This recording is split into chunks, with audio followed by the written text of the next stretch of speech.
Hi, so this being the 5th anniversary of Paco de Lucia's death, I've been doing tutorials every year at this time. The last 4 were basically bulerías, one of my favorite forms, and I found that we can do short falsetas and make a nice tutorial out of that.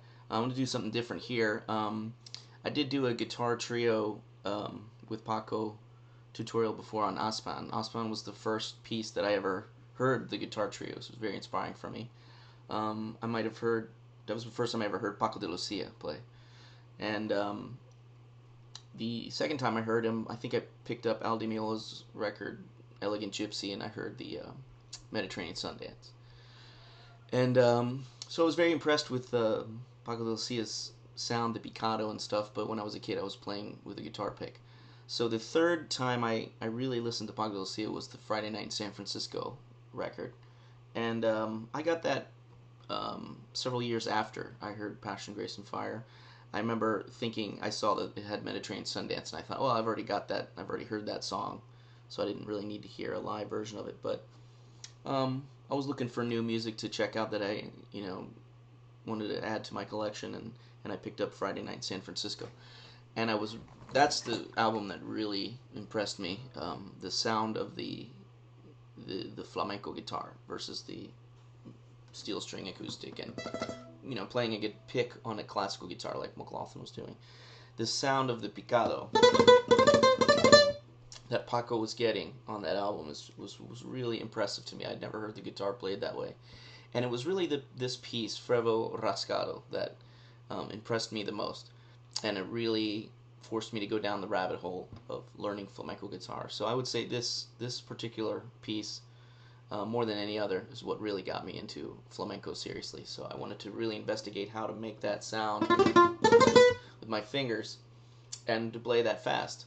And I was very lucky at that time. I got this album in 1993, and I happened to go into the music store and I found this book.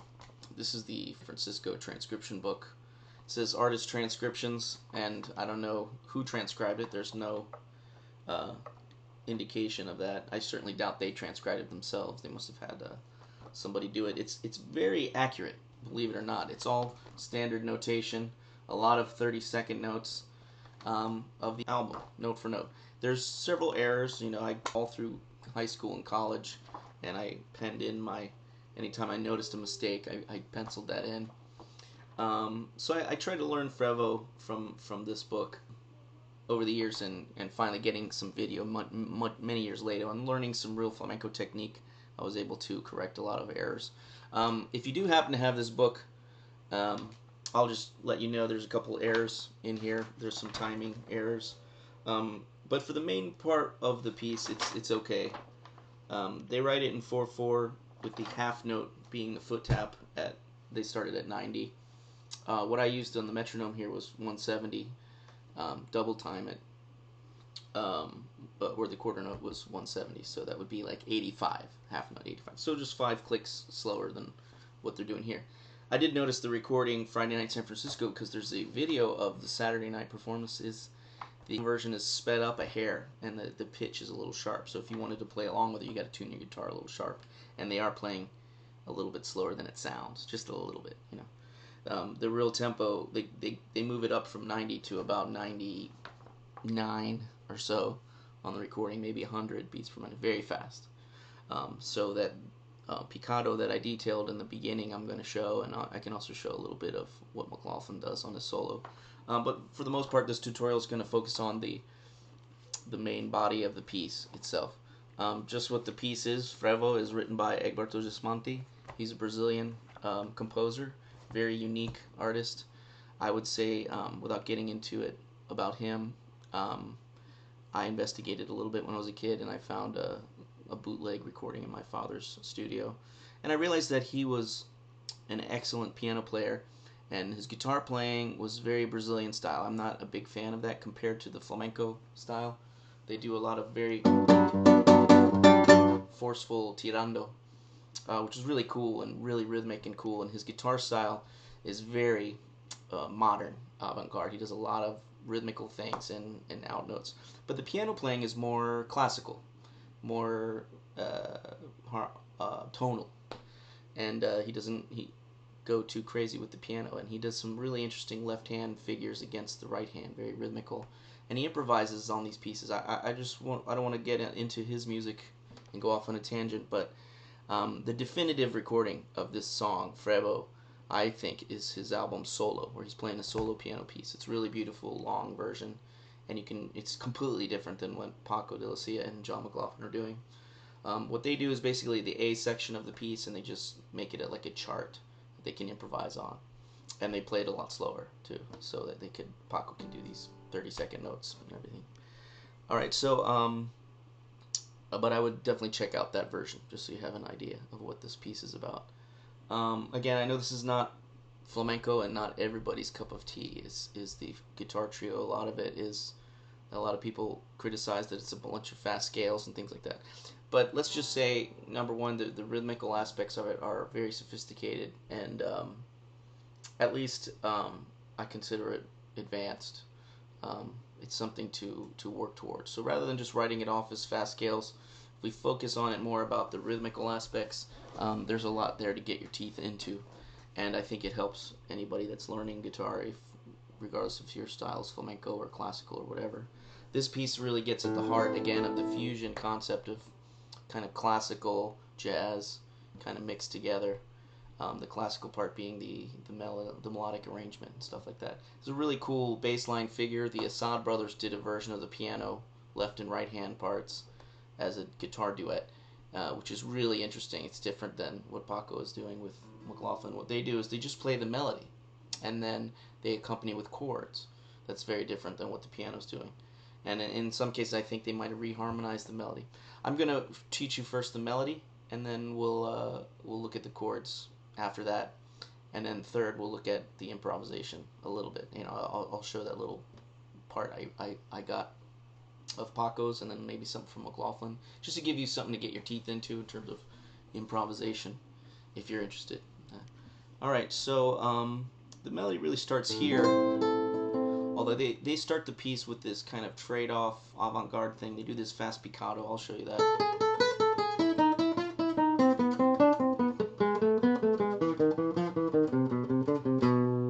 It's basically 6 tuplets.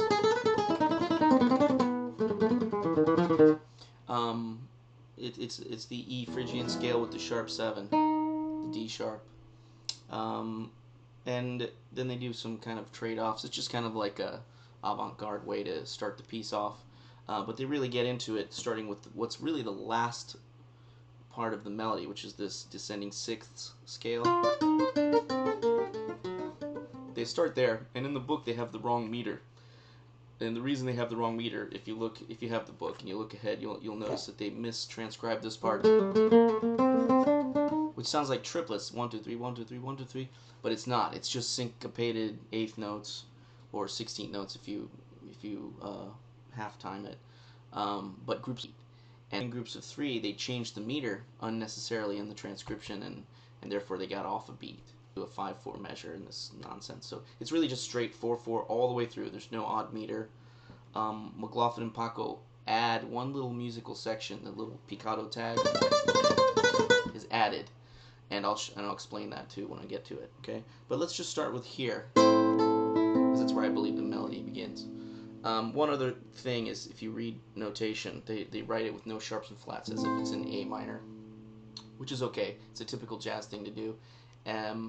But it's probably more appropriate to think of it as into the key of D minor or A Phrygian, because they always play the B flat. Not always, but most of the time there's a B flat. So I would personally have written it with a 1 flat, B flat.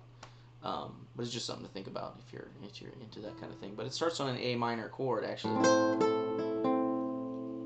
And this is an A minor arpeggio. Okay, it goes from the C, A, E, C. Okay, 8th fret, 5th.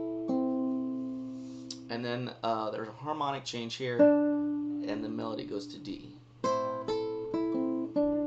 Paco sometimes scoops in with octaves, like that, from the A up to the C. Okay, then we go back up to E on the 2nd string, back to the E here, down to the C. So for that reason, we use this 5th fret a lot. It's good to keep a kind of a half bar there, I think. And you can sometimes do a little trill here. Okay. In the version I played, I've worked out kind of a solo arrangement so that I can do more harmony underneath. And so the accompanying chords, which I'll talk about the chord progression at the end, but just so you know, what I'm doing there is I was harmonizing with a G minor and then a B flat major 7. So I'll show that as kind of a supplement to this at the end. Paco plays the first melody, and they play the open A. This is just a B flat and an A triad. McLaughlin repeats that melody with a scale run up. Instead of landing on the D the second time, it goes up to A, okay, which would be the major 7th of a B major 7, okay, and then they play a harmonic. Sometimes they play at the 12th fret. I like the 7th fret of the D string because I do a different voicing here. Again, the B flat A, okay. Now here's one of my favorite parts of it. The melody goes from the 5th position up the D string. And Paco uses the pulgar on this, and then arpeggio for the top part. Okay, this is G, A, B flat, and then you're doing basically a B flat major 7 arpeggio. Okay, and up to the C note. Okay, and the timing of all of this up to this point is in 4. Okay, so you see this is the 8th note phrase here. Just that part there, so going through there.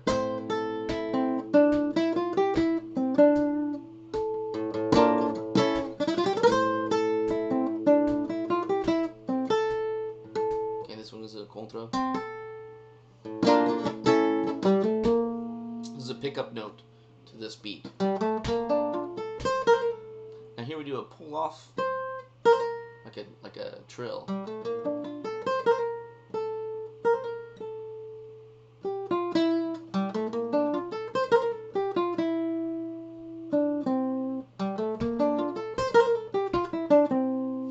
Down to the C, so we have D and C, and then we have this phrase, okay, which is really nice, Picado.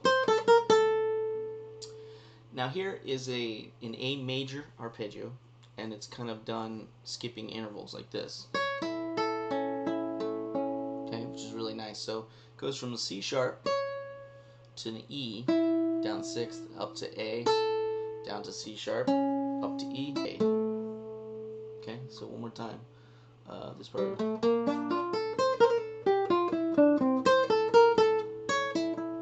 Notice there's a pause there.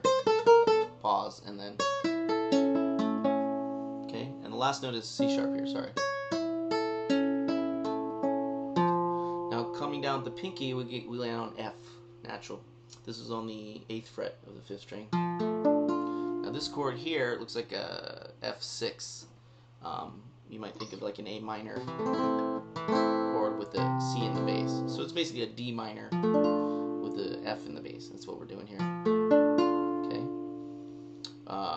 Just go through those 4 notes in the arpeggio. And then with the pinky, we do a slide from the 8th fret to the 10th.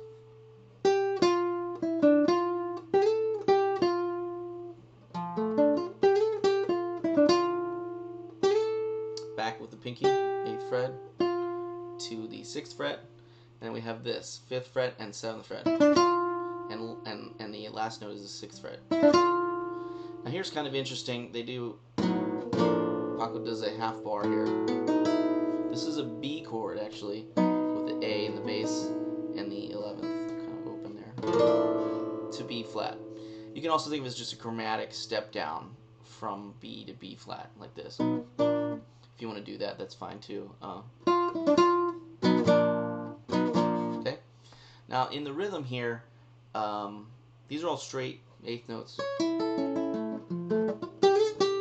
until here, bum bum bum, and this is our 16th. So that's the fastest part of it. Okay. Now where this little chord move comes, that often threw me. Because we don't have rhythm guitar going behind it. They're playing this together in unison. If you think of a rumba as this pattern, 1 and 2 and 3 and 4 and, that 4 and accent is where this chord comes, okay? So 1, 2, 3, 4 and, like that. 1, 2, 3, 4 and, okay? That's important so you don't get off track here. Alright, so one more time. Okay? Now we come into the next one. This phrase is tricky because this is what would be called like a triplet, you know, against the half note. So we have this. Okay.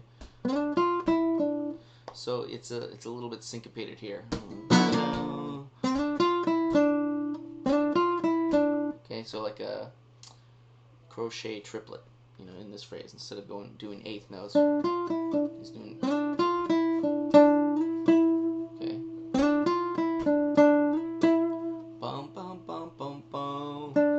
We slide up to the E on the 9th fret, okay? So one more time.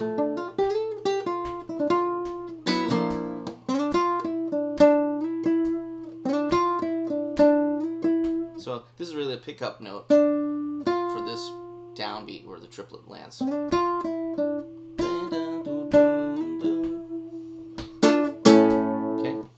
And then we have the B flat and A again. It's a typical Phrygian ending. Alright, and then we have this really cool phrase going up in, sounds like triplets, but it's not. Okay, this is just syncopated. So it's important to assign, again, your notes, like I did this very detailed in the Aspan and some of the Bulería falsettas. Assign your note where your beat lands so that you don't get off time. It's real important here. This is where whoever transcribed in this book here, they wrote the wrong meter, and then it got messed up later on. Okay, so we have a pickup note, which is a G on the 5th fret, and then we have the 7th fret is where our beat starts. Okay, so that's the 1. Okay, so let's go through the scale first, and then I'll show you the rhythm. Okay, so the scale is going up and back in triplet kind of phrase. Okay, the first phrase here is just whole, half, and whole, half. Okay. If you're not used to that kind of pattern yet, it's good to get maybe just that first piece of it. So I'm doing a pull off and picking kind of whenever it's convenient. You know, the pull-off gives a nice little feel to the phrase. Obviously, when I cross string, I gotta pick all of those. I can't do a pull-off. So, okay. So here is the last note. Then we're gonna cross over to the F natural with the middle finger. Okay. And then we have F sharp. This is where it gets a little tricky. So we have a chromatic phrase going here between F, F sharp, and G and F sharp. Okay? And then it goes up to A. There, you gotta go back to picking. B flat. Okay? And then our last note is C natural up here. The name of this scale is basically G minor, but it uses both the minor seventh and the raised major seventh. This is something that you might have heard in other kinds of music where you hear the minor key, but if you do too much of this, it sounds kind of harmonic minor is too much, and then this clashes with the harmony of, say, a D major chord. So this is a cool way to kind of get both notes in the scale. So it's really, instead of a 7-note per octave scale, this scale uses both the thirds, both sevenths from G, and so you get, you know, a kind of a synthetic scale, a hybrid of two types of scales, natural minor and harmonic minor mixed. Okay, so this is very important to think about in terms of improvisation too later on. I always thought a corresponding chord for that would be this one, which is a famous sharp 9 chord, because it's got both the major third and the minor third in it, so that you hear both of those notes. Okay. Anyway, so that's that. Paco plays that phrase, and then they trade off parts, and McLaughlin plays the next phrase, which modulates to A flat. Okay. I play it, you know, myself, like, rather than trading off. The idea of this piece is to do trade-offs with the two guitars. But if you got to do it as a lead guitar only, or if you're going to do it solo like I did in the beginning of the video, you know, you can learn this part as well. Okay, and again, I'll show you the harmony and how they trade off after we get through all the melody parts. All right, so one more time. Oh, before we move on to that, let's get the timing just to this phrase. Again, you want to tap your foot every 4 notes. So, okay, so our next foot tap goes there. You can work out the whole thing that way if you really want to be solid on it. But it's really good if you can learn how to, you know, if you don't want to use the metronome as a starting place, to get your foot going in this groups of 4.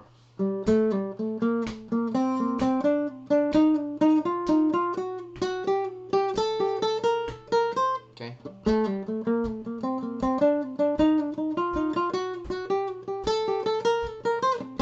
Okay? Now, as you saw, I kind of want to bleed into the next phrase, because this is my last. This C note jumps down an octave here. That's a C natural, and goes to this note, which is going to be our next downbeat and our next phrase. Okay, our next 4 measures. But just getting through that without speeding up, slowing down is pretty challenging, because as you can see, it crosses, the groups of 3s cross the bar line. That's what makes it challenging, and that's why they made a mistake transcribing it.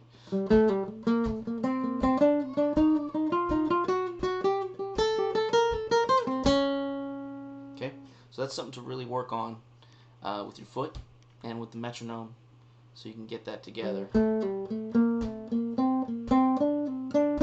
Anytime you get off, start over and really concentrate on that group of 4, or count 1 and 2 and 3 and 4 and 1 and 2 and 3 and 4 and 1 and 2 and 3 and 4 and 1 and 2 and 3 and 4 and 1. Okay, just counting to 4 and 4, and we'll get you there. All right, so once we get over here, this is the A flat major section.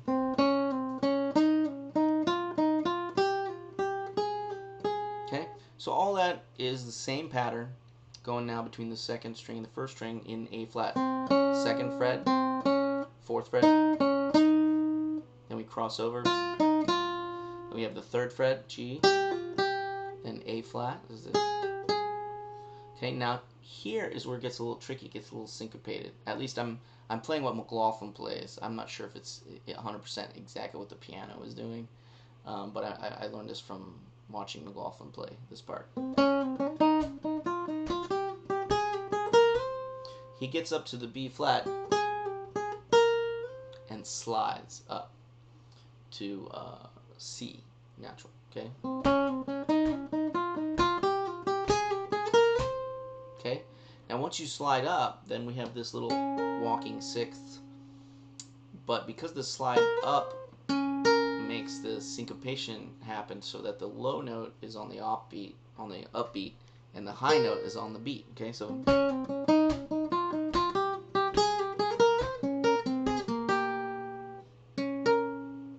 the first one is the 6th fret. That's D flat and B flat, C and A flat, 5th fret and 4th fret, and then 3rd fret and B flat and G. Okay, so that's it for that, the sixths. And then what he does is there's a D major harmony. So he does this. Okay, this is F sharp, D, and then he skips down to F sharp, and then he plays the open D and up to F sharp, and those are kind of like a contra beat. I'll show you. I'll double time the foot here.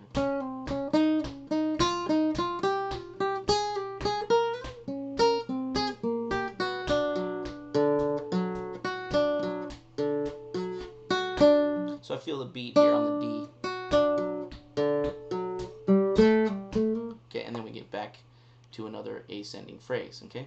So putting those two phrases together with the foot is really important. Well, let me just show this one again. Okay.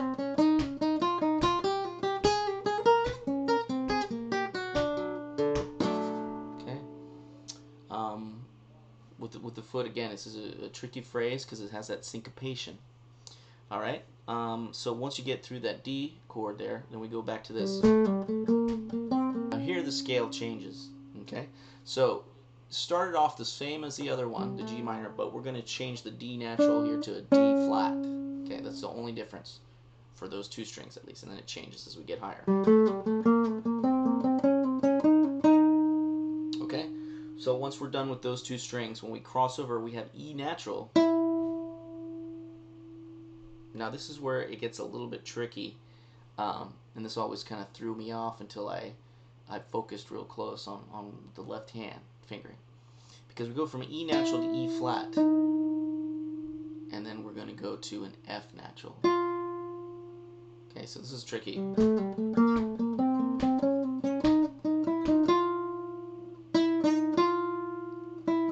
Okay, so that always threw me off. Plus we got the syncopated rhythm. Okay, so E natural, E flat, or 5, and then the 8th fret. Then we have 6. So that's a little tricky spot. And then we're going to go up to the 8th fret and continue our pattern going up this scale, which is like an F minor type scale. Okay, so starting here on the G, we have 8th fret and 6th fret, 9th fret, A flat. Cross over here, there's B flat and A flat. Then we have C and B flat, or the 8th and 6th fret. Now we get up to the 10th fret, we're going to just slide up to E flat from D. Okay? And that's the end of the ascending phrase. And then we're going to get into the descending sixths, and that's the end of the song pretty much, or most of the song. So one more time. Let me do it, double time the foot.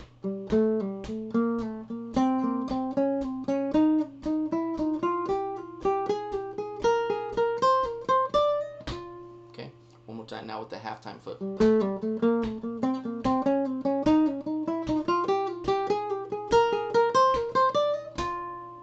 Okay, again, it's tricky syncopation because of the 3 against 4. All right, so up there to the E flat. This is the descending sixth, and again, this is how they started the piece rhythmically. Anyway, this is where they started the piece to begin with, and there's different versions of this live that they do over the years. Sometimes they're doing starting with this melody, and other times they're just counting off and starting right there. Okay, so it's really your choice once you've got all of the parts together, how you want to do an arrangement of it. And I'll talk a little bit about some of the variations of different versions they've done since they first recorded it in 1980, and well, they didn't really record it. Well, yeah, they did. They recorded it and released it on a box set in 1996 on their last tour together. Anyway, we're going to do sixths and sixth intervals. I say sixths, the intervals of sixth. It's going to be 10th fret, F and D. Then we got E flat and C, and 8th fret, so 10 to 8. And the beat is lining up just with the thumb note here, the 3rd string. Okay, then we have D and B flat. Okay, then we have C and A natural. Then we have B flat and G, 3rd fret. So we go from the 7 and 6, 5, 3. Okay, and we have the last group on the string is the A natural and the F, so 2nd fret and 1st fret. Then we're going to jump over here and we're going to do this, which sounds like it's out of key, right? It's the F sharp and an E flat. And that's the kind of the downbeat of the next measure, because if we count all these up. Okay. 1 and 1, 2, 3, 4, 5, 6, 7. Oh, sorry, that's not the downbeat yet. We got one more. Hey, buddy. Hey, I'm doing a lesson, okay? Alright, I'll get you something in a second. And then we have jumping up here to the 6th fret. We have a C sharp and B flat. Now, the reason that this works in the key actually is the harmony underneath this section is going to be a D chord. But you can think of it as also a D with a sharp 9. That's where we get the F natural and the F sharp, as we talked about before. Okay?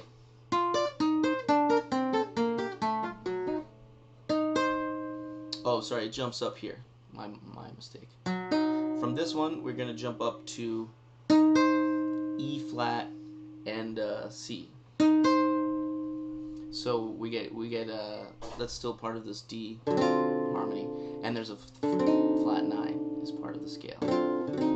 So this is kind of the same scale that we had when we came up that phrase. That's just that it's being played in sixth intervals, you know. So, okay, so here's our next phrase. We have here's where the C sharp and B flat come in. C sharp, B flat, and then we have C natural and A. This always confused me at first, and again I'll explain why here. A and C, B flat and G, F and A, but now we're going to add this, which is the G and E open. That's how I'm doing it. You can also do it here if you want to keep the sixth going on a different set of strings. Next is F and D, and the last one is E and C sharp. Alright, so what happened here with the key and the scales? If we do it again, but we count 3, 4, 5, 6, 7, 8. That was the last beat of the march. Then the next chord comes in here. So what is that harmony? Well, again, we have a similar kind of idea with the scale, but this time we have the C natural, C sharp, and D. Okay, so the same idea. We got that 8-note minor scale in D, and this harmony would be therefore the same as this one, but in A. Right, or we can think of it up here.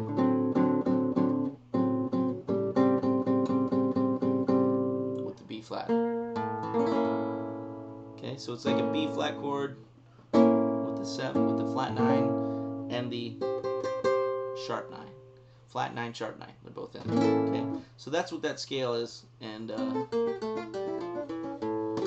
from there it goes back to the top, and they repeat the melody with a couple of little variations. Okay, so the variations really these kind of little runs that they throw in between, and over the years they've changed some of these runs, but I'll show you what they do on this album anyway, this version.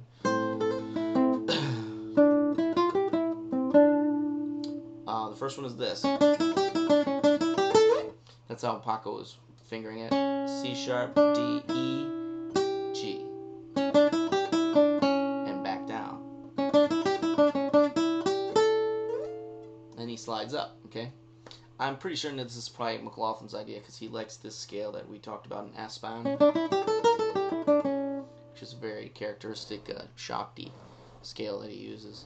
And for that reason, I also finger it different. It just makes more sense to me to phrase that open, instead of the open E, to play the E here. So that's my version. It's a lot smoother for me to play it that way. So that would be pinky here, then you cross over to the G, back down. And you got the A note as your last note here. And then they answer with the A chord, okay?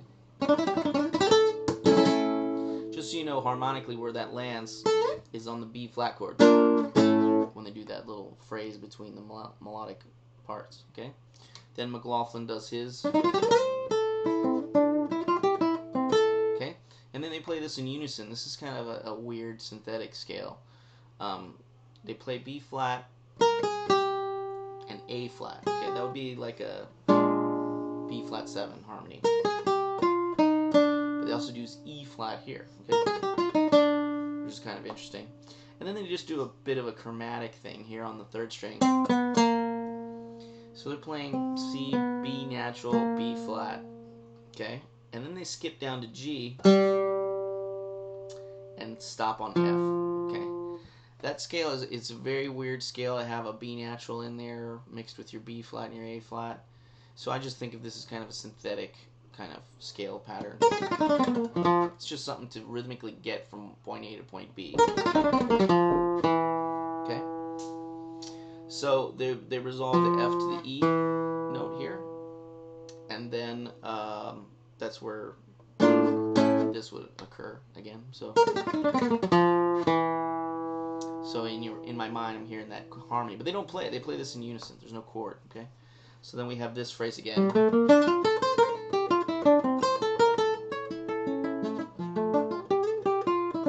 Which we learned in the first part already. One difference here I like to do myself is to play this part all picado. I think it's a good exercise for picado to basically do apoyando, crossing over the strings. I think is a very good exercise because you feel like you're walking tightrope or something.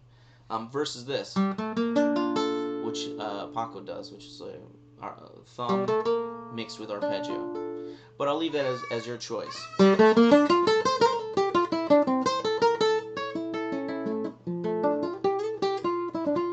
There's a slight different rhythm on the phrase here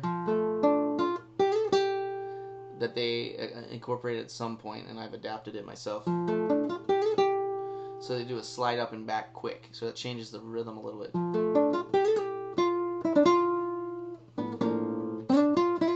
Now here, there's a jump up in octave. It's actually a harmonized note to McLaughlin's part. So what actually happens here is McLaughlin starts harmonizing in the middle of this phrase. Right here, he does a thirds harmonies above this, and he does minor third, which is interesting. Instead of diatonic harmony, which would be this, he does a minor thirds. Kind of a flat sounding harmony. So we have, right? And then on the A major, he harmonizes it just thirds above. So here he just goes up to the, I guess it would be the minor thirds above this, third above that, you know.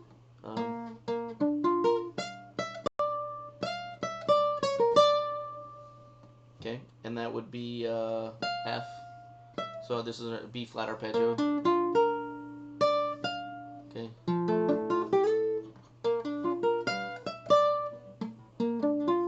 Well, I guess this jumps up a fifth. Okay, this is C sharp, 9th fret, 11th fret.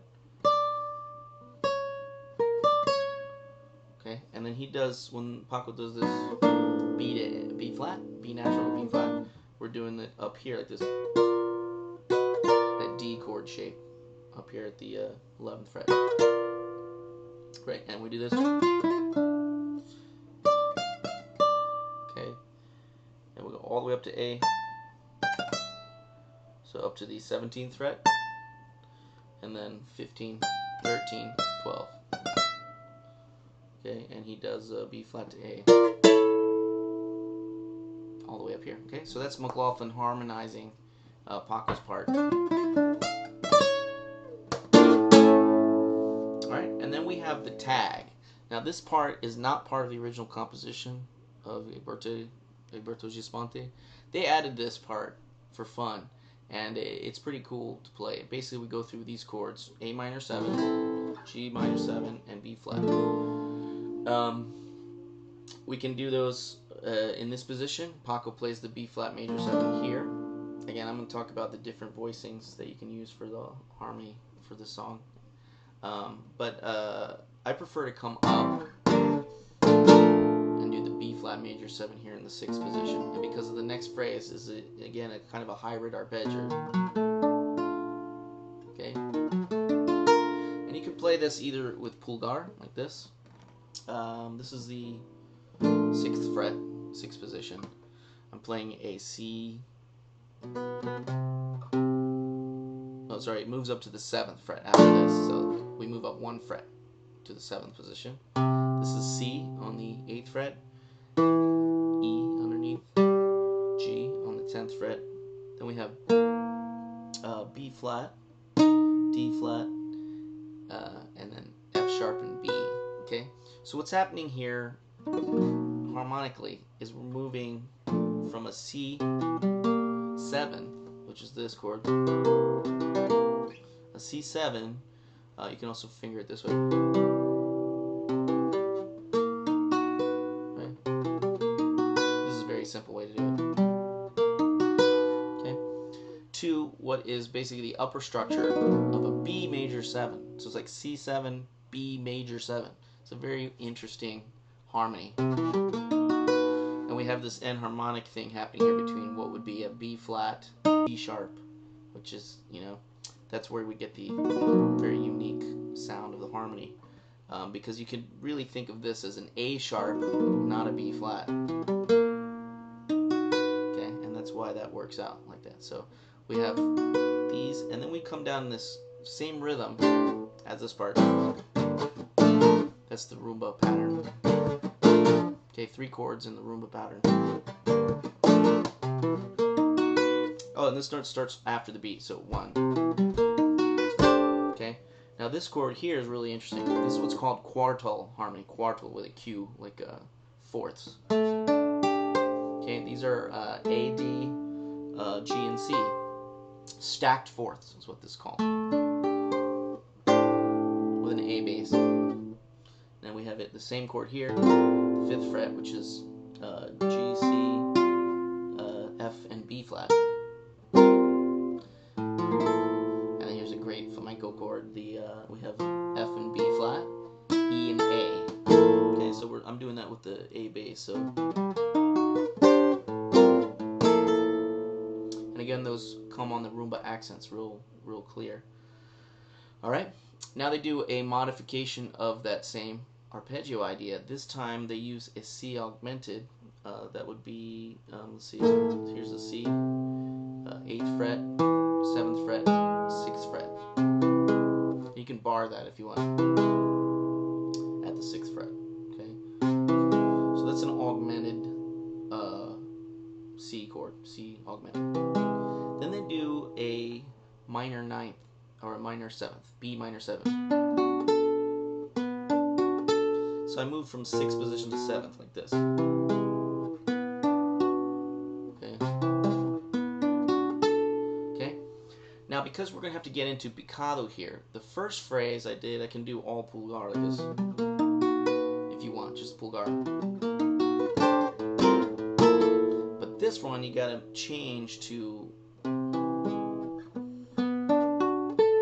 a arpeggio where I am A. And the reason for that is we're going to do picados here.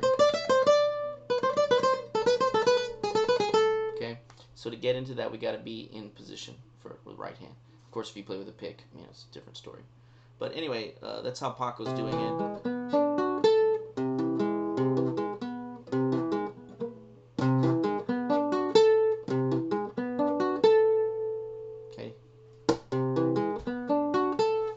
starts after the beat. Okay, so we have rumba. Okay, and this comes our downbeat is our Picado ending. And the way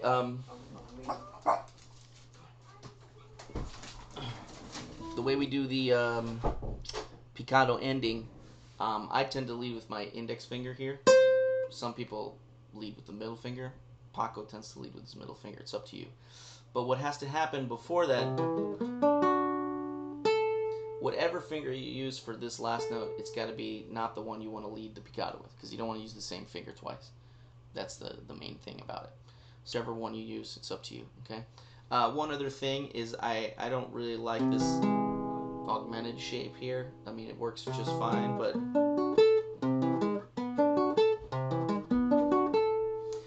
the way I found much easier was just to bar the 7th fret the whole time and do the G sharp here. So basically having a similar phrase to this one, but this one has a G sharp. That's the only difference. Instead of going, right, I have this. I think it's way easier. So what I'm doing here is the G sharp note on the 5th string, 11th fret, and then I have my ring finger right here to follow through with the B. John wants to go listen to his girlfriend's house. Okay, so one detail that I changed for myself, make it easier, was the Augmented C Chord here. I got a lot more comfortable with it just doing a bar in the 7th position like I do the first phrase. So the first phrase is just bar 7. We go up to the 10th fret here with the pinky, right? You can do that with the thumb. 1 and 2 and 3, 1 and 2 and 3 and 4 and 1, right? Same rhythm, same phrase, but we go up to the G sharp with the pinky here. I find this a lot easier that way. And then here I can just be in position already without moving my hand. Now I still want to do arpeggio over here, but instead of pulgar, but it's so much easier to do this and to see the two phrases, how similar they are. So that's me personally. You can try it both ways. Another option would be just down here. This is like an augmented C. This is a B minor, and the 7th here. The problem with that one, this one's real clear. It's just jumping up here is really tricky. So this is the best, I think. Okay. So now the little tag at the end. This is the one spot where the timing is a little different. It's still in the rumba pattern, but there's 3 measures instead of 4, so it's not quadrado. And they actually altered it somewhere in the middle of their career. I think on the tour with Steve Morse, they tried to alter it, and it ended up being some kind of odd meter. I don't know what they were trying to do. But then they fixed that version for their duet concerts that they did in 1987, Paco and McLaughlin. So that was only 2 bars. But they had to edit it, you know, to make that work out. And I think that's also weird. So the best is just the original version. It's 3 measures, the way they wrote it here, in 2/4. I mean, in 4/4. But if you notice, Mediterranean Sundance has all these 30-second notes. Mediterranean Sundance is the same compás, basically, as what they're doing with Frevo, and pretty close to the same tempo. You'll notice when they get to Rio Ancho here, there's a measure of 2/4. And at the end of the thing, instead of 4/4. So honestly, that's how I think the meter for Frevo should be as well. It should actually be in 2/4 instead of 4/4 double time, and that would mean all this stuff would be 30-second notes and all that. But in any case, you know, that's me. What that would mean is that we got, again, 3 measures, you know. So it's not quadrado, in other words. So this is what they're doing. Start on beat 1, and they're doing this 5-note phrase. 1, 2, 3, 3 notes going up the scale from C, C, D, E, sorry, 8, 10, 12. And then they go back down to C, and they stop on D, 10th fret. Okay? And you do that same phrase diatonically down the A minor scale. So this is like a key change to A minor. Or E Phrygian, if you want to think of it as in soleá. And we do another 5 notes from the A, and then the last 5 notes on the G sharp. Okay, so we got 1, 2, 3, 4 groups of these. Now, I say groups of 5. There would be a note missing between, like a sixth note. The problem with this rhythm is it becomes sync of the basic beat. Okay, so it's another spot where you got to work it out with the foot. If you do it like 16th notes, 1 E end to 2 E end to 3. It's important to feel the downbeat here on this G sharp, because that's kind of a grounding point for the phrase.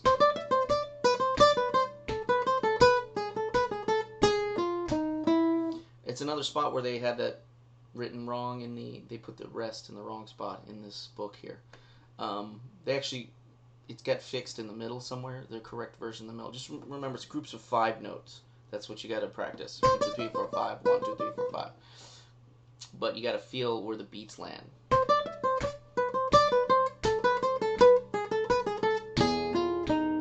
I should put the bass note there. You don't have to.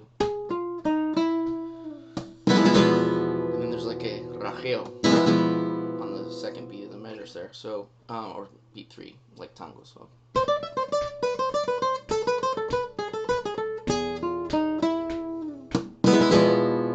Now, to feel it like 32nd nights is probably better.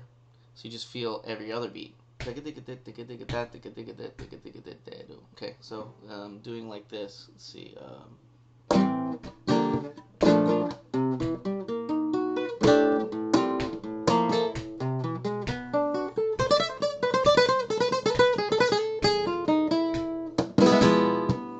Okay, and then the song starts over there. In my video at the beginning, I just jumped right into the ending rather than repeat the song. Obviously, they repeat it and do improvisations starting here. So I'll skip that part for now, and we'll talk about that after I show the little trade-off thing at the end. The trade-off thing is really the cool part of the song that gets everybody that fell asleep during it excited again, because you see the interplay of rhythm going on. This is an idea, obviously McLaughlin used to do this a lot with Shakti. And it's a basic jazz concept to do trading off, trading 4 bars with improvisation. But it's really cool how they kind of whittle it down the time to where they're trading off every other beat. Is so really you just have to work on your part, whichever one it is.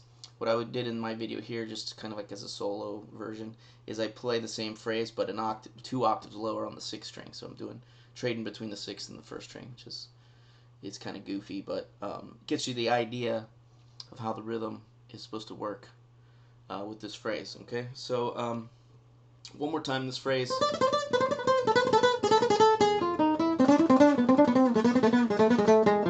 They take it down an octave here. It's the exact same phrase. It's just after you do this, you come right to the C note here and do the same phrase an octave lower on the 3rd string.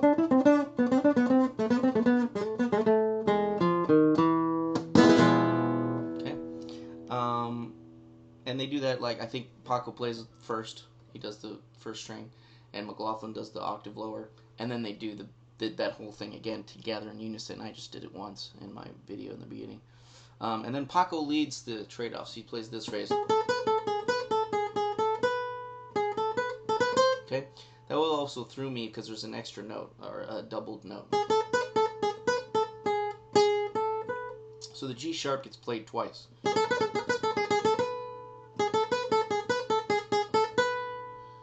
That's kind of tricky for some people, because doing a repeated note doesn't make a lot of sense. The reason for it is because they're thinking purely rhythmically about this, okay?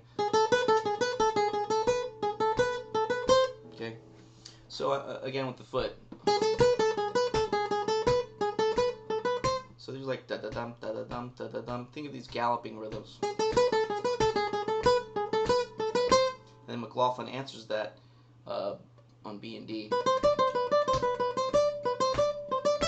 So kind of like a third up is what he's doing, starting on the B. And then they just literally trade off the same phrase each time.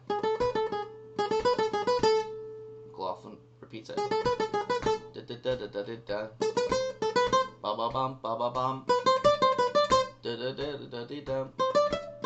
Ba ba bum ba ba bum. Da da da da da da. Okay. So again, those phrases are. Okay, so we're just going up, down, skip up, and then end on the middle note. Okay. Okay.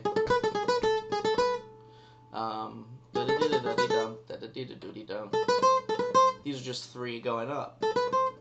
Ba ba ba ba ba bum. Da da da da da da da.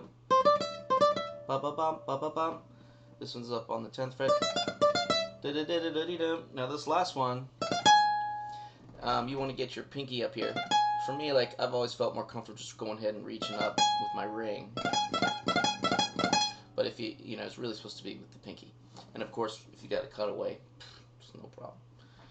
Anyway, well, I'll do it with my pinky now. Ba ba bum, ba ba bum. So you do that twice. Ba ba bum, ba ba bum. And then they do on each beat. Ba ba bum, ba ba bum. Da da da da da da da da da da da da da da da. Okay, and then they do this phrase. Let's see. Da-ga-dum, da-ga-dum, da-ga-dum, da-ga-dum, da-ga-dum. Then they come together here. So whoever goes second has to do two in a row. That's how that works. Okay, I'll do it in reverse. Da-ga-dum, da-ga-dum, da-ga-dum, da-ga-dum, da-ga-dum. Okay, so you have to, whoever goes second has to double up on that. They do it twice, da-da-dum, da-da-dum. And then they do basically the same phrase here, right? But they do it up here in this position. So again, it's the same thing where you have to double the lower note. Which is kind of awkward, you know, again, if they're thinking rhythmically about it.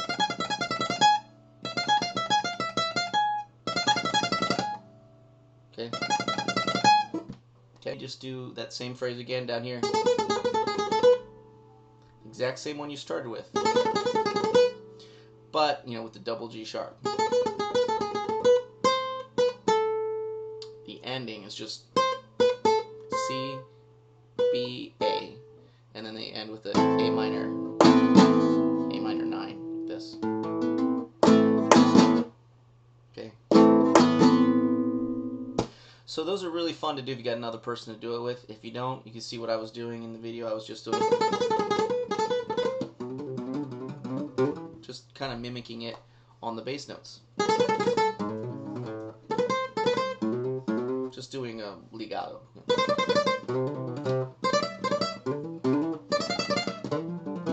Now this is a little bit tricky to do something like that, but if you have a cutaway, you can probably have fun with that. But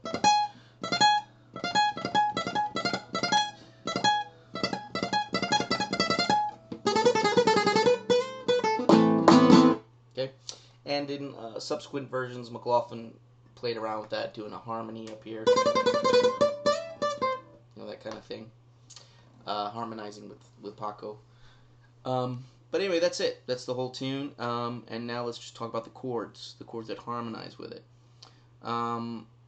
They added some of their own harmonies because the original piano version has like it's kind of polyphonic. It's like a counterpoint bass line that has implied harmonies, not full chords for most of that melody. And again, you can see the Assad brothers where they have two guitars. One guy's playing the left hand part, the other guy's playing the right hand melody. So I'm not 100% sure if they're using chords that harmonize perfectly with the melody, but because in my mind, for example, when we have this melody that had this, in that spot we've got an F chord. Obviously the C sharp, this kind of makes it like an F major 7 augmented, which is this chord. So I would think that's a really cool chord to use as a harmony, but they don't. They just play F major 7, typically in that location. Now, I'm saying for the solos, because they don't harmonize that part of the melody. They literally play it together in unison. They don't even put a harmony there when they're playing the melody. So this is what happens. They take turns trading off melody and chords. So the chord progression is A minor 7, G minor 7, and B flat major 7. Okay, now this would be a nice voicing for B flat major 7, but Paco uses this one most of the time. McLaughlin does the same voicing, but he'll reach over with the thumb on this, or play it like this with the thumb over. If you got a skinny neck guitar like he does, you can reach your thumb over. And then the A minor, you can either bar it like this, or the jazzy version is to do flatten out the ring finger, right? Or this is a jazzy way to do it as well. And then the B flat to A, or Paco likes to use that one. You can do this. It's up to you. Okay. That repeats for this melody, and they both take turns trading off on that. Paco goes first with the melody, then McLaughlin goes. Then they do this in unison. But the harmonic structure they use there is G minor 7. It's supposed to be like a C7 with a flat 5. Okay, or the other way to call this chord is a G flat 7 flat 5. Right, dominant 7 flat 5. This is a tritone sub for a C7. Okay, and in fact, there are some versions McLaughlin is just playing good old C7 in this spot instead of this one. You can also do, instead of the G minor, a G minor 11. You have this note here. Makes a nice Brazilian sounding walk down. Now here's the F major 7 I just mentioned. You could, I like to use this because it really harmonizes this. But, they only use the F major 7. And then it goes to B flat major 7. And again, Paco likes to come up here. McLaughlin sometimes does this with the thumb or whatever, okay? Now the next part is where the key change is, and it's a B minor 7 flat 5.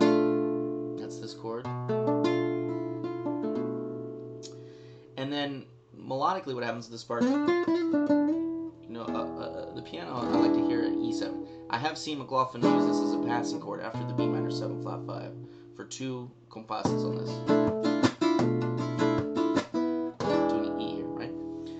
And then it's an E minor 7 flat 5, but McLaughlin does an interesting voicing I've never seen somebody do before. He does this, which is very weird. It looks like a G minor bar, except he leaves the E open. And that actually is an E minor 7 flat 5, believe it or not. It's just a weird voicing for it, and then resolves like that. Paco, it's been hard to find a perfect video. The only one I saw where you can actually see clearly what he's playing. He does E minor 7 flat 5, then he takes this note up here, and then he resolves it to an A inverted up here. Now he doesn't do that. I haven't seen exactly a video, but I'll give you some options of what I like to do. You can do this one, and then you can do this kind of chord. That might be what he does sometimes. It's like this B flat inverted.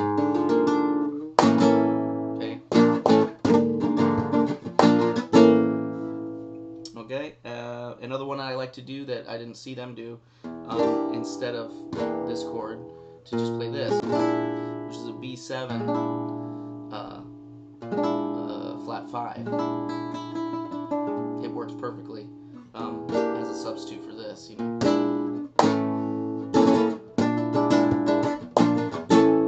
kind of thing. Okay, so all those work out. So the whole phrase, I call this the A section.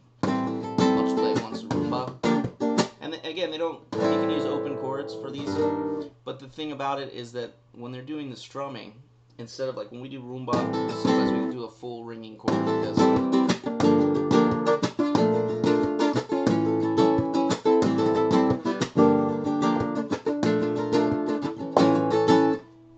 A full ringing chord is sometimes nice, but it's loud. So what they're doing to kind of complement each other better is doing muted, light touches.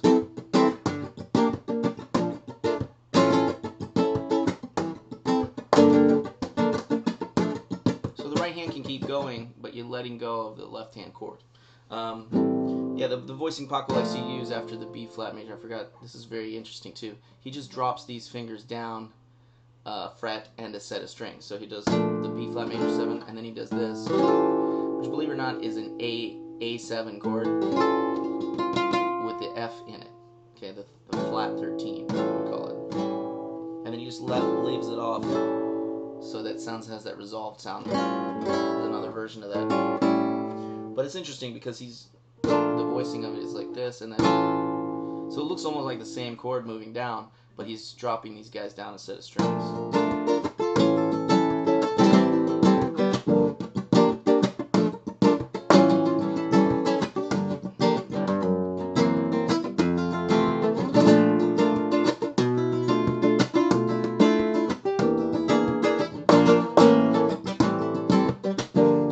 And that just repeats twice.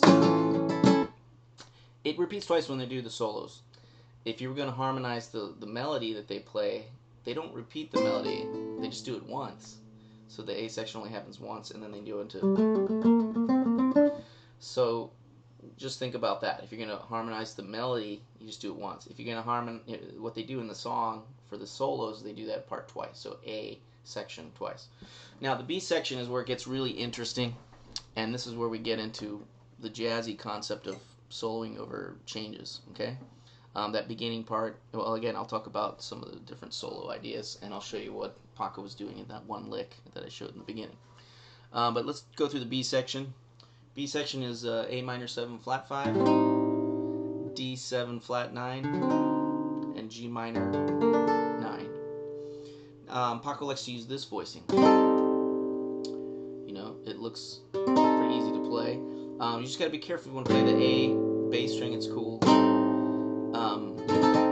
But for the most part, he's doing a muted stroke. Okay, with the rumba. Okay, A minor 7 flat 5, D7 flat 9, G minor. It's a 2-5-1 in G minor. Okay, now we have the modulation. This is a B minor 7, E flat 7. Oh, sorry, B flat minor 7, E flat 7 or E flat 9. Be careful not to hit that E note, so it clashes. And then A flat major 7. And again, McLaughlin will use a couple things differently. This chord, for example, he might do this way, and then this one is fine like that. But G minor you can also do like that. The B flat minor 7 flat 5 like that, or McLaughlin might do this. Right? Or this way. Paco likes to use this. Now I have a passing chord here, D7, that they always approach, or Paco approaches it with an E flat to D. Okay?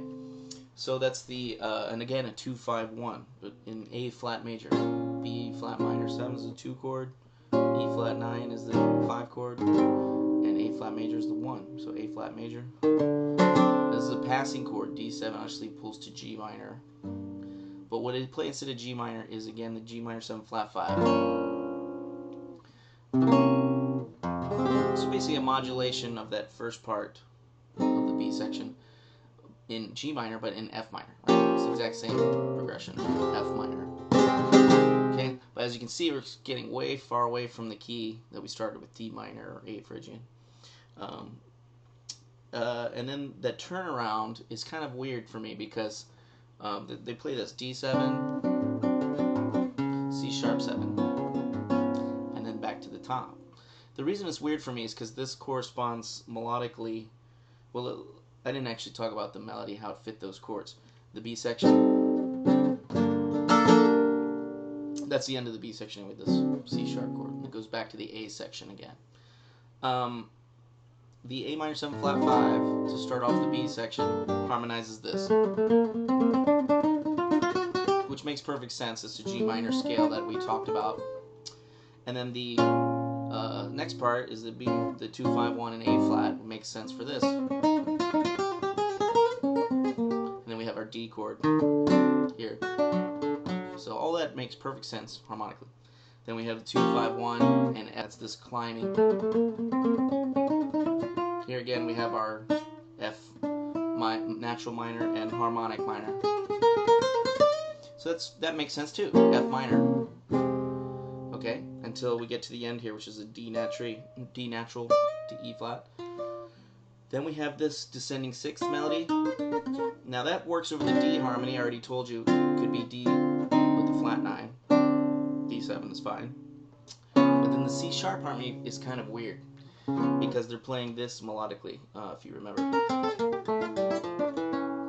Which is basically an A Phrygian scale over a C sharp chord, which is kind of strange. You will notice that there are chord tones here, except for the B. The B natural is wrong. It's the wrong harmony. It's A chord with the flat with the sharp 9, flat 5 sharp 9, right? So why did they harmonize with the C sharp? I don't know, but you know they actually don't harmonize the melody. They just use that for improvisation. And but anyway, that's the end of the form. That's the whole B section, and the section once.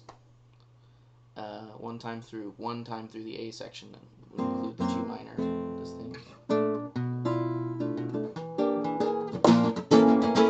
And then the tag. And that's the whole structure of the song. So just talking a little bit about improvisation over this. I got this book when I was in high school, and it made me think about playing in a key other than doing blues scales and C major and all that. I had to play an A flat. That was the first challenge for me. So like, how do I play an A flat or F minor without learning their exact patterns? One thing I did notice coming from a rock school, you know, I was very into Yngwie, Malmsteen, and I noticed right away these guys, all these picking patterns. That's where Yngwie, I think, got a lot. I can say like the D Mayola Triplet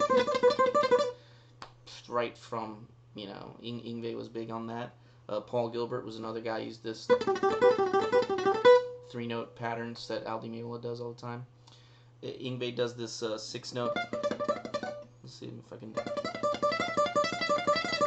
This is another Yngwie pattern. I already showed that one in the ass band where they do this.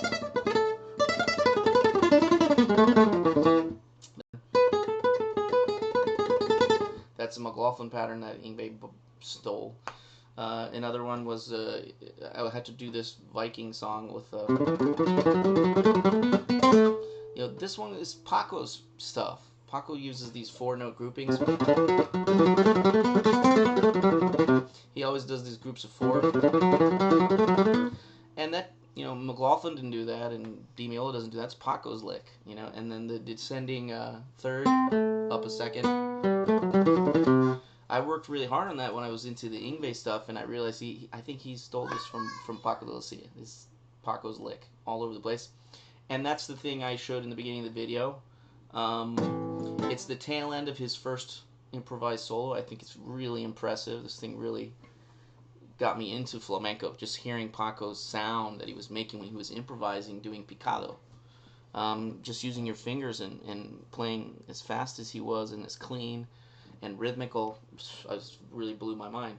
So that pattern that I showed in the very beginning of this video with the metronome, one that really gets to the heart of some of Paco's picado pattern techniques, right? We talked about it in the ass band video. If you didn't check it out, you can see it. His favorite thing doing this repeated phrase, basically this is the picado pattern. First string, going down to the third, okay? The right hand has to be middle, and then you repeat the middle. Now you don't have to bar it, you can bar, right? What's different about it here when he's improvising, the only thing different about this pattern is that he's doing a B flat and pulling off. And if you remember ass band, we did that phrase of, it's the same exact phrase basically. Instead of doing a triplet, like, he's just doing a pull off. And he's doing 3 of them. And they're 16th notes or 32nd notes if you go really fast. It's all straight notes all the way through. But it's important to get these fast phrases and know where the beat lands. Okay, so this is another example where he's doing crossing 6s against 4s. So he's doing. Okay, that's the rumba right there. You can hear that top note repeating is the rumba accent. Down, down, down, down. Okay, so I really recommend, rather than learning this whole thing slow and gradually building your metronome speed, is to do chunking, like little groups of the phrase, and try to get it, with the metronome up to speed. This I did it at 170 before. If I slow it down, you can hear it. Maybe it'll do like 100. Let's see, 105 is good. This is your 16th note. 2, 3. 4, 4, right? I'm counting in 3. 2, 3, 4. Okay. So before I go through the whole thing, you can just chunk that part. 2, 3, 4. Stop there. 3, 4. Okay. So anyway, that's how you want to work it through. And rather than go through the whole lick that way, I'll just point out where the beats are landing. Okay. So we do that 3 times. So the beat lands here, and then we're going to go back up the scale. Up to the B flat, where we started. Then we're going to drop down here to the G, pinky, and then back up the scale from A. And there starts our descending lick of down a third, up a second, down a third, up a second. And we're going to take that all the way down, almost 3 octaves, actually 3 octaves, which is really impressive because it's, it takes a lot of endurance and control to do that. And he's just improvising this thing. He pulled it right out of his back pocket. And that's really the impressive thing about it. But you might find this phrase in another piece. He does this similar thing in Entre los Aguas, or in Mediterranean Sundance, and other times that he's improvising. So it's a really comfortable thing for him. Not comfortable for me, but for anybody learning it. But you try to make it comfortable, and I think the simplest way is to just do little groups of it. Okay, so that coming up that scale. Okay, so we get up to this point. And then we're going to do our descending line. Okay, one more time. All right, now unfortunately, the beat isn't accented there. The beat is accented here, starting on the A. So.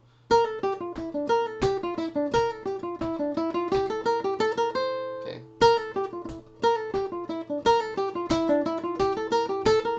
Okay, I'm exaggerating the foot tap a little bit. You can cut out some of the foot taps and just get those notes. Okay, that might help. Groups of 8 is what we're trying to make this thing happen. So now we're going to skip down. This is how we do it. Down a third, up a second. Okay. Now when we get to the 3rd string, that's where it gets tricky, and I figured out the trick for that because we can have this note and this note. It's the same note on 2 strings. We're going to switch out to the 3rd string once we get down to the D here, okay? And the reason for that is so we don't have this awkward string crossing here, which is very awkward. So this kind of helps us out, okay? One more time, skipping down. Here, pinky up, down. All the way down to C, that's where we started with. That's why it says 3 octaves.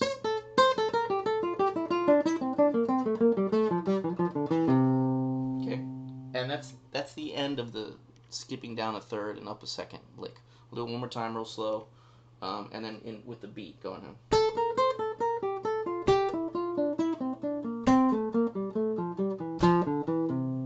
Okay, so you notice where those beats landed. I got the A here. Sorry, so I'm trying to.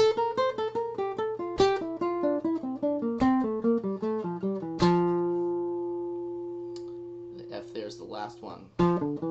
So we just have that bit, that little chunk of it. So those are really important notes that I want to target when I'm playing with the metronome or with my foot tap so that I can lock in the rhythm, okay?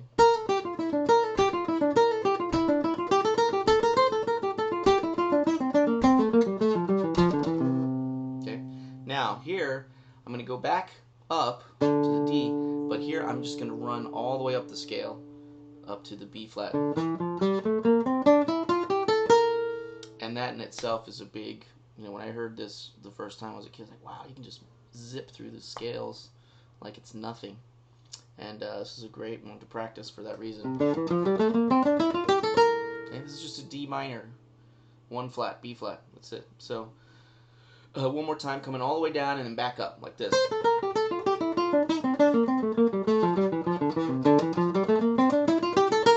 And we're going to stop on the B flat, and suddenly, like a sudden stop right on the downbeat, is eighth notes. And again, the other characteristic thing of Paco's playing is this staccato. That's the right hand doing that. Okay, you do that. Okay, now we're just coming up the scale, climbing up and going back 1 note. Okay, so this is kind of like the opposite of this pattern, right? It's going the opposite, going up. But again, it's just eighth notes, so it's a lot slower. Okay, when we get up to F, we're going to feel another downbeat there. And we're going to come down and up. F, E, D. Okay, then we're going to go up to G and do the same kind of phrase. Okay, now, those sound like clear rhythmically, right? But when you connect them as eighth notes, they're syncopated. Watch what happens. Okay, so that's a little bit funky about it. But you can see the pattern is just down and up. Now here is the ending. I'm on the 17th fret. Let's do it. So it's just 17, 15, 17. A, G, A. And then we do 2 A's. And there's a little pause, and then we do this phrase after the beat. 1, and 2, and 3, and... Okay? And that is G, F, E, D, E. And that's the end of the Picado stuff. Okay? One more time from here, climbing up the scale, okay?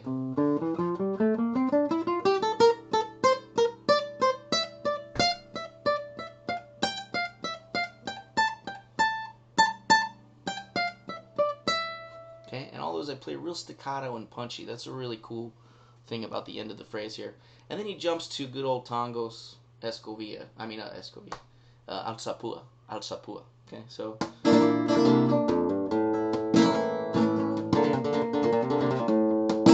Okay, that's tangos kind of thing. But he does a fancy rajeo at the end, so I'll just show you that. This is a... 3 of those after the beat. 1, 1, and a 2E, and a 3, and a 4E, and a 1. Okay, that's the phrase. Okay, then here on an A chord, he does 16th notes. Okay, 1 and a 2. We end up with this 1 and a 2E, and a 3E, and a 4E, and a 1. So the pattern, I'm just doing abanico, but in groups of 4. 1 and a 2E, and a 3E, and a 4E, and a 1. So we end down on 1. Now that's supposed to be A minor 7 of this phrase. So you don't get off time. Just remember that that's the A minor chord. And then so you're going to come in with the G minor. That's how you do this phrase. So.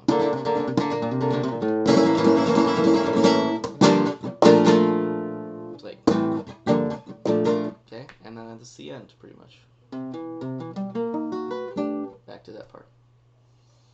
Okay, so again, just keep track of your beat when you do this fast phrase.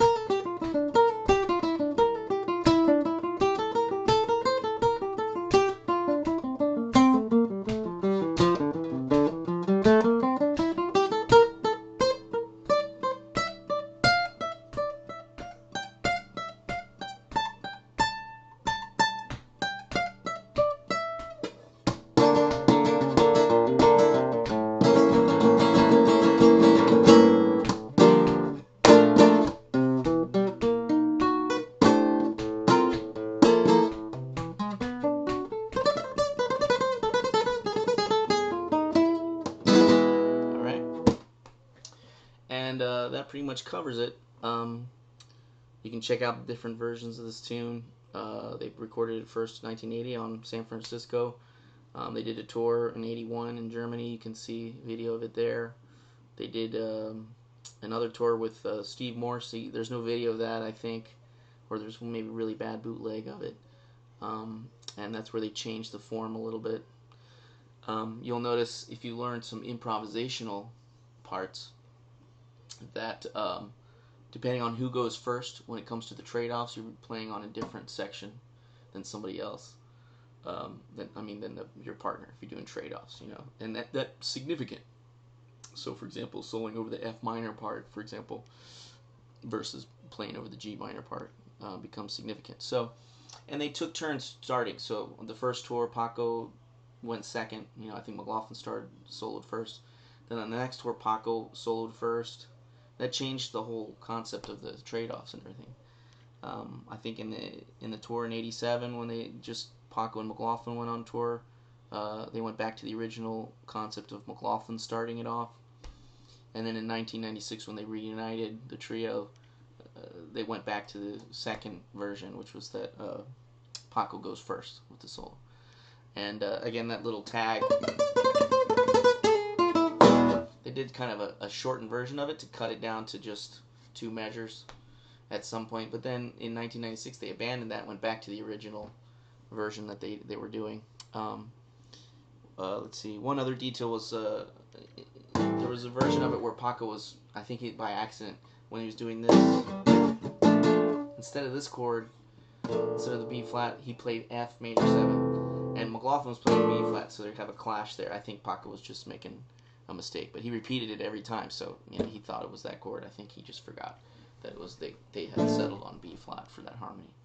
And then in 1996 they changed this part.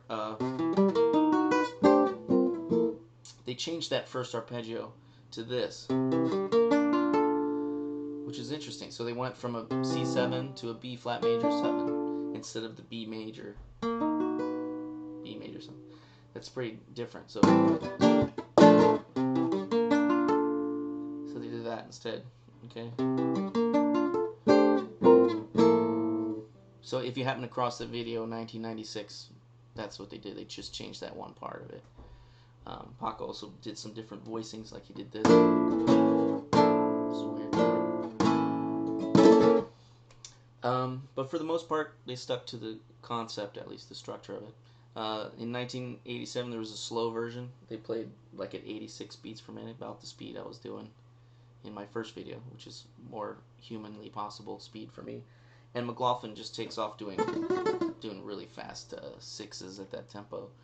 And they do the whole song at tempo and then speed it up at the end. That's a kind of a unique version of it. One last thing.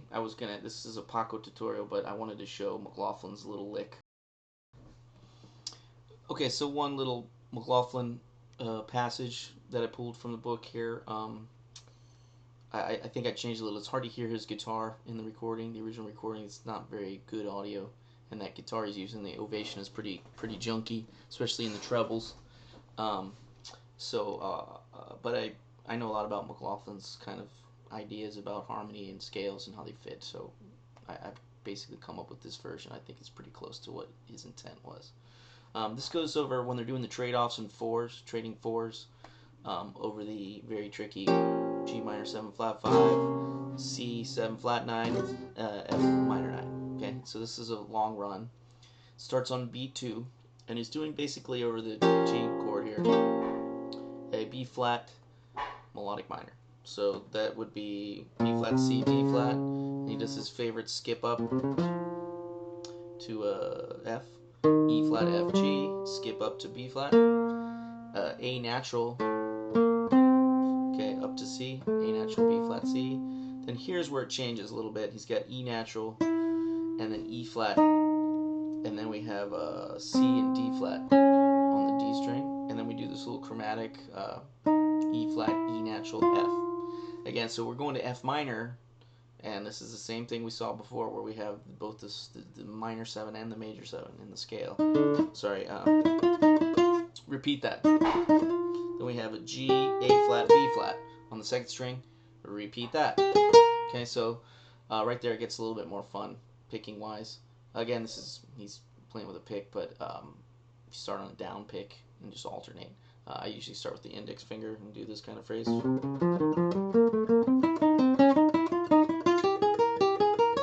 Okay, so on the last one, we'll skip up to the D flat, and then C natural is the downbeat of the F minor chord in the next measure change. Okay, it starts on beat 2, so 2, 2E and a 3E and a 4E and a 1E and a 2E and a 3E and a 4E and a 1. Okay, one more time slow.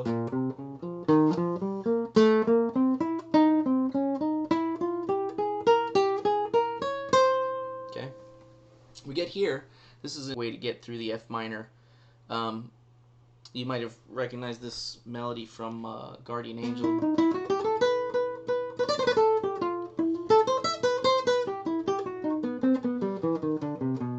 So this little thing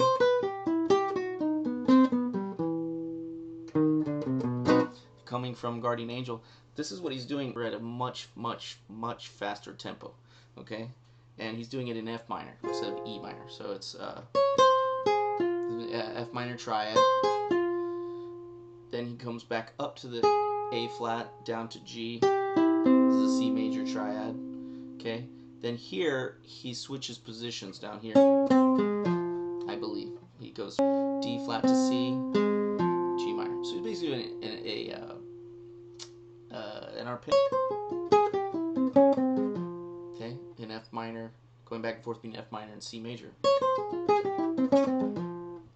And he's accenting the E, which is really hard to do at the tempo he's playing. This is one of the reasons they play fast, is because he's kind of he does these phrases that he's very used to doing these very quickly, but they seem very sophisticated because of how the phrasing comes off. Okay.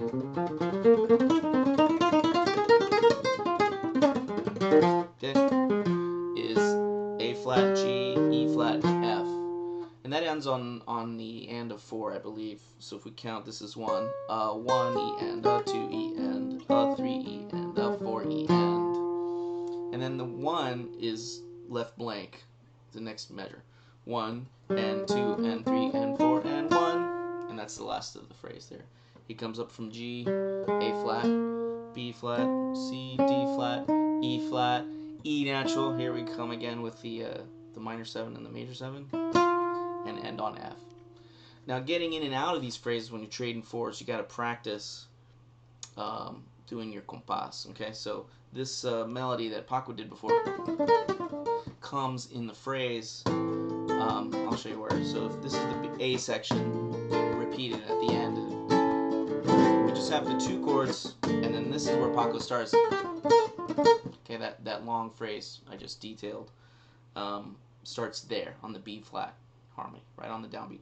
So it's good to kind of get into that coming from a rhythmical point of view, okay? So you don't just randomly try to play these things.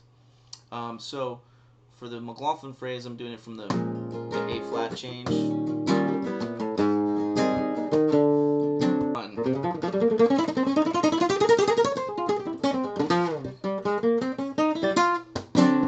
And then you gotta get right away to that D chord because this is on the downbeat, okay? So you can see how that's pretty crazy. I mean, I'm just barely making it there at that slower tempo. But just to give you something to get your teeth into with what McLaughlin's about, you know.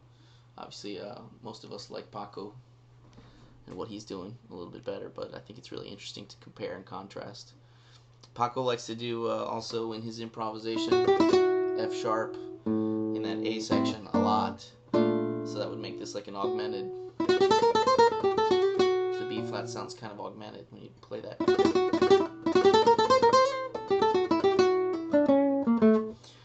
That's his favorite go-to note. McLaughlin sticks to the natural scale most of the time. I looked at the transcription in there, and he pretty much sticks to the natural scale until those little special spots where you can throw in melodic minor on the 2-5-1. On this one, both of them like to use the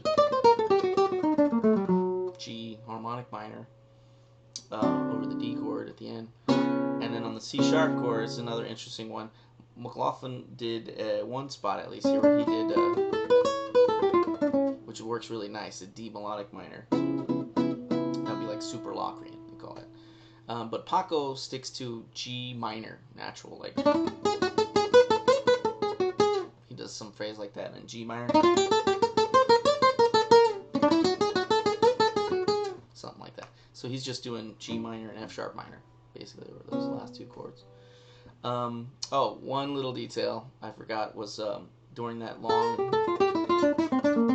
Paco likes to throw down a full bar when he does these long phrases. So he's doing,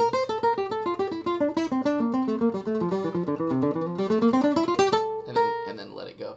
And that just helps him kind of visualize, I think, which is basically like the nut being the C major. So it's F major and transposition here. And I notice he does that also in E minor when he's running that same kind of lick. He'll throw the bar down. And that really helps him when he wants to do like A flat major. He finds the A flat and he just... It's basically the same idea. He's playing everything like it's a bar and this is C major, like one kind of scale. That way he can transpose without thinking too hard about it. Anyway, I hope this helped you guys out and was interesting. And we'll see you next time.